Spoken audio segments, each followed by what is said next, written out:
Aceh lunasi janji negeri.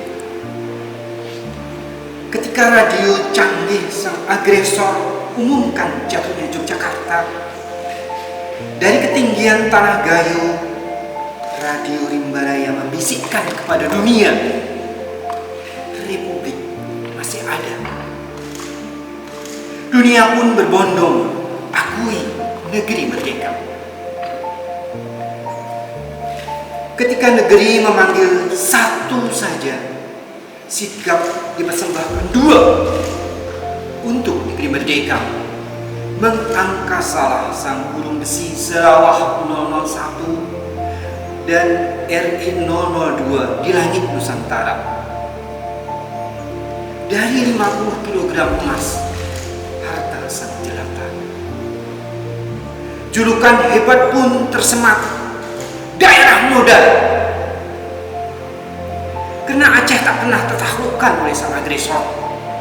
Karena Aceh di garis terdepan teritori Nusantara.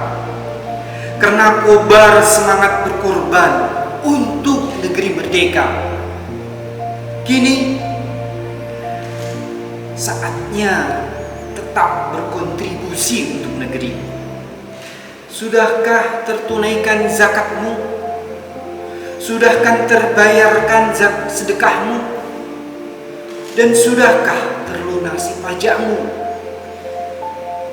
Sedangkan pendidikan telah gratis, jalan-jalan telah terbangun, jembatan membuka isolasi, subsidi telah ditebar luas untuk BBM bentor kita, untuk LPG dapur rumah kita, untuk listrik rumah kita, untuk pupuk sawah petani kita. Tahukah kita, jika kita punya 200 ekor ayam, maka cukup 1 ekor saja yang harus kita serahkan kepada negara berupa pajak dalam 1 tahun. Apakah 199 ekor ayam yang lainnya akan mati? Tentu saja tidak. Tahukah kita, jika kita punya ayam yang bertelur 20 butir, cukuplah kita serahkan sebutir saja untuk pajak bagi negerimu.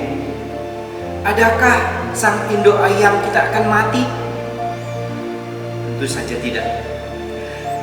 Tahukah kita bahwa pengampunan pajak dan pengungkapan sukarela telah digelar 2 kali untuk mengampuni dosa-dosa kita kepada Ibu Pertiwi. Kini sang daerah muda masih bergelimang manja dengan kasih Ibu Pertiwi sampai saat ini, dengan besaran transfer ke daerah dan dana desa yang nilainya 10 kali lipat dari kontribusi pembayaran pajak dari seluruh wilayah Aceh yang dibawa ke Jakarta. Di manakah semangat salawah RI 001 dan RI 002 kini? Di manakah semangat heroik radio Rimba Raya tersisa? Dan masihkah tersemat semangat daerah muda di dada kita?